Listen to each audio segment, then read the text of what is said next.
Hi everyone, welcome to my channel. ఈరోజు మన ఛానల్లో ఎంతో టేస్టీగా ఉండే కారప్పొడి అండి. ఇది అన్నంలోకైనా, చపాతీ, దోశల్లోకైనా, ఇడ్లీలోకైనా వేసుకొని కొంచెం నెయ్యి వేసుకొని తిన్నామంటే చాలా బాగుంటుంది. నోరు బాగాలేనప్పుడు ఇలా కారప్పొడి చేసుకొని తినండి. రోజు టిఫిన్లోకి కూడా బాగా పనికి వస్తుందండి. మీరు కూడా ట్రై చేయండి. ఎలా వచ్చిందో నాకు కామెంట్ చేయండి. ప్లీజ్ మా ఛానల్ సబ్స్క్రైబ్ చేసుకోండి. ఈరోజు మనం కారప్పొడి తయారు చేసుకుందామండి. మాడిసిన కారం అంటారు, నల్లకారం అంటారు, కారప్పొడి అంటారు కదా. ఆ కారప్పొడి తయారు చేసుకుందాము.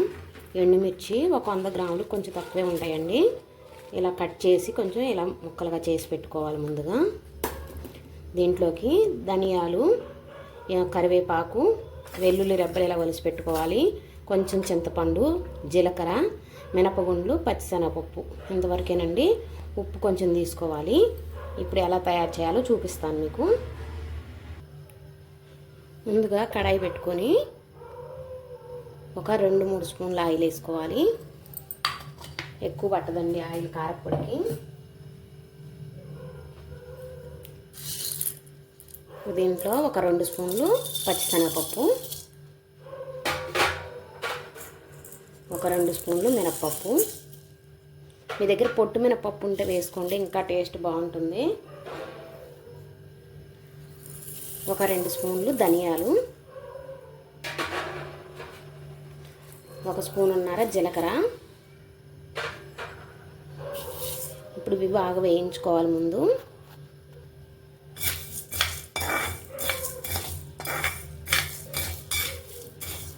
ఈ కారప్పొడి ఇడ్లీలోకైనా, దోశల్లోకైనా, అన్నంలో అయినా కొంచెం నెయ్యి వేసుకొని తిన్నా చాలా బాగుంటుంది.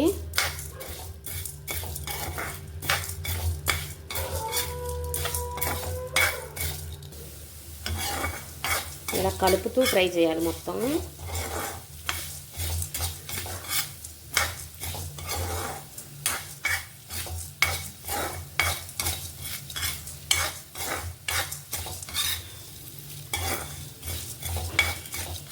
మంచి కలర్ వస్తున్నాయి, బాగా స్మెల్ కూడా వస్తున్నాయి. మీకు వేగిని అంటే మంచి స్మెల్ వస్తే వేగిపోయినట్లే.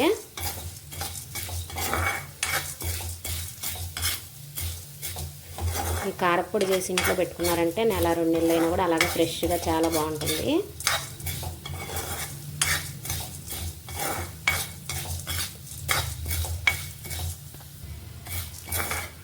ఇవన్నీ బాగా వేగిపోయాయి, చూసారా ఎలా వేగిపోయాయో. ఇప్పుడు ఇవన్నీ ఒక బౌల్లోకి తీసేసుకుందాం.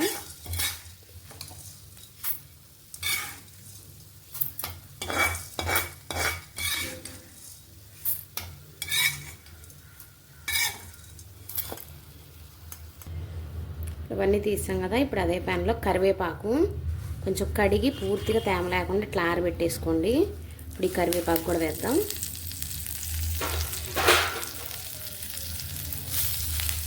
ఈ కరివేపాకు కూడా బాగా ఫ్రై అవ్వాలి.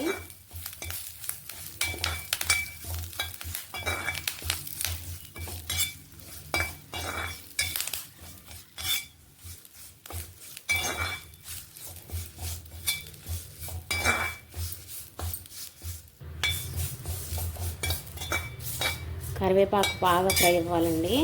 మనం చేతితో పట్టుకుంటే మెత్తగా పొడి అయిపోవాలి చేతిలో, అలా ఫ్రై అవ్వాలి మనకి కరివేపాకు.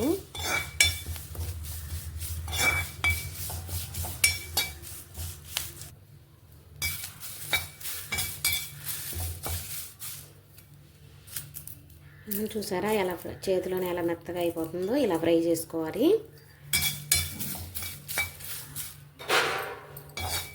ఇప్పుడు ఈ కరివేపాకును కూడా వేరే బౌల్లో తీసేసుకుందాం.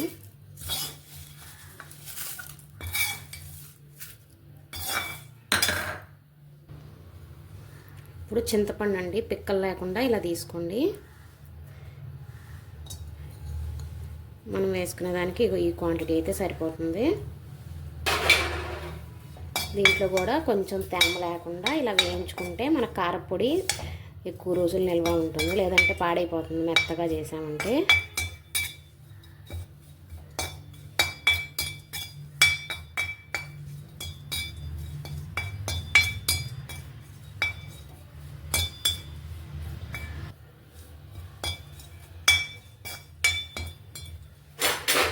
ఇది కూడా వేగిపోయింది, ఇప్పుడు తీసేసుకుందాం.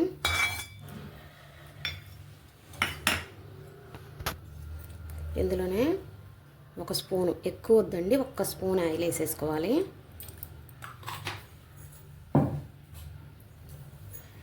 మనం తుంచి పెట్టుకున్నాం కదా ఎండుమిర్చి, ఈ ఎండుమిర్చి వేసి వేయించుకోవాలి.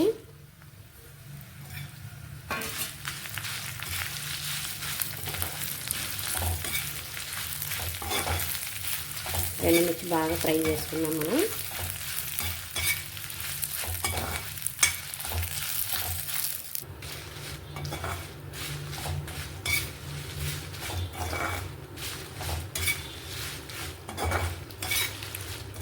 ఎండుమిర్చి కూడా ఇప్పుడే కొంచెం కలర్ వస్తున్నాయి చూసారా, బాగా ఫ్రై అవ్వాలి ఎండుమిర్చి.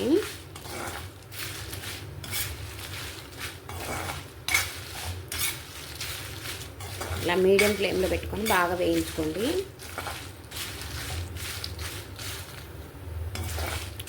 ఎండుమిర్చి కూడా బాగా ఫ్రై అయిపోయినాయి చూసారా, ఇలా గలగలలాడుతున్నాయి బాగా. ఇగో ఈ పిక్కలు కూడా బాగా వేగిపోయినాయండి. ఇప్పుడు గ్యాస్ ఆఫ్ చేసేసుకున్నాం. ఇవి పూర్తిగా చల్లారాలి. ముందుగా మనం పెట్టుకున్నాం కదా పచ్చిశనగపప్పు, మినపప్పు, ఆవాలు, జీలకర్ర, ధనియాలు, ఇవన్నీ మిక్సీ జార్లో వేసేసుకున్నాం.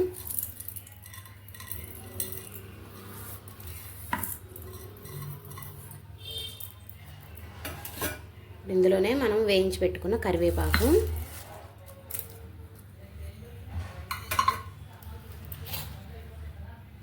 ఒక స్పూన్ ఉప్పు. ఇప్పుడు ఇవి మెత్తగా మిక్సీ పట్టుకుందాం. ఇది ఇలా మెత్తగా పౌడర్ చేసేసుకున్నాను.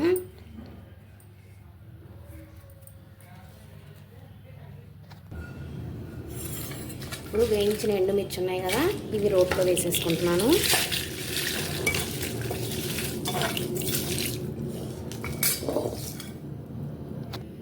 ఎండుమిర్చి వేసాక కొంచెం ఉప్పు అండి, ఆల్రెడీ మనం ఇందాక పౌడర్ చేసుకున్న దాంట్లో కొంచెం ఉప్పు వేసాము, మళ్ళీ కొంచెం వేసుకుంటున్నాను. వీటిని మెత్తగా దంచుకోవాలి. మనకి ఎండుమిర్చి బాగా వేగాయి అంటే తొందరగానే మెదిగిపోద్ది రోట్లో అయినా. కాకపోతే ఆ పచ్చెనపప్పు, మినపప్పు అవి కొంచెం లేట్ అవుతాయి, అందుకని చెప్పేసి అవి కొంచెం మిక్సీ వేసి పౌడర్ చేసి ఇవి ఎండుమిర్చి రోట్లో దంచేస్తున్నాను.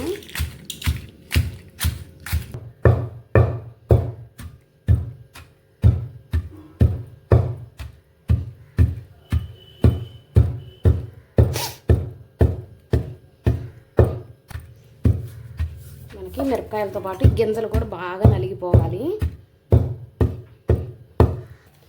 మనకి ఇప్పుడు ఇగో కారపొడి బాగా మెదిగిపోయింది.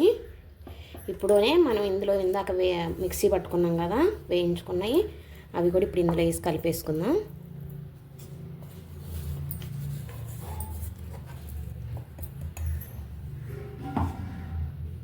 ఇవి రెండు కలిపి దంచుకుందాం మనం.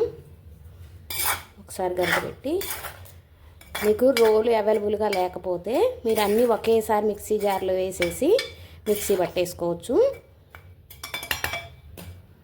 ఇవి రెండు బాగా కలిసేలాగా దంచుకోవాలి. ఇప్పుడు ఇందులోనే మనం వేయించి పెట్టుకున్నాం కదా చింతపండు కూడా వేసేసుకుందాం. చింతపండు కూడా బాగా కారపొడిలో కలిసేలాగా దంచుకోవాలి.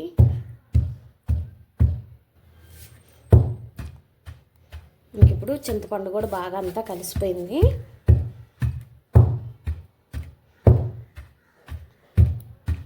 దంచుతుంటే ఫ్లేవర్ బాగా వస్తుంది.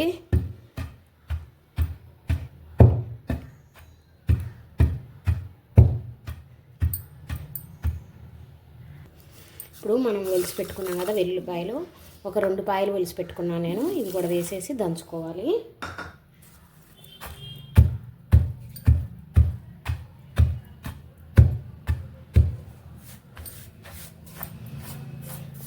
కారపొడిలోకి వెల్లుల్లిపాయలు పొట్టు అరవకుండానే వెయ్యాలి. ఇలా వెల్లుల్లిపాయలు కూడా ఈ కారపొడిలో అంతా కలిసేలాగా దంచుకోవాలి.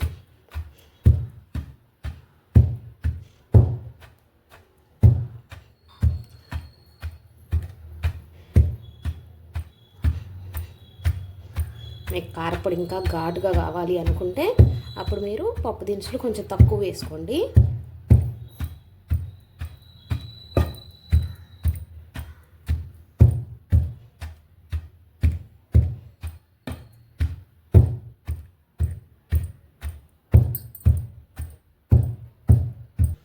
ఇప్పుడు ఈ స్టేజ్లోనే మీకు ఉప్పు అది సరిపోయిందో లేదో ఒక్కసారి చెక్ చేసుకోండి.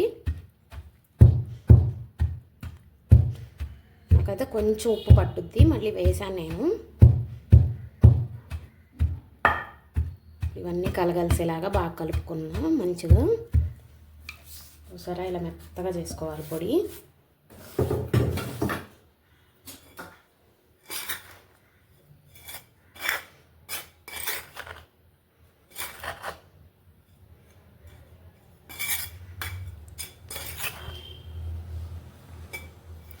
ఇదంతా ఒక డబ్బాలోకి తీసేసుకున్నాం.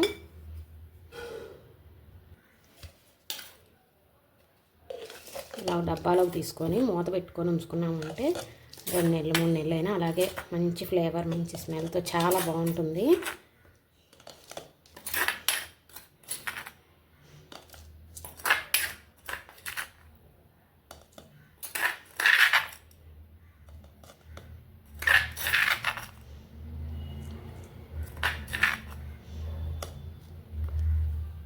చూసారా మనం చేసుకున్న కారపొడి అంత కలర్ఫుల్గా చాలా బాగుంది.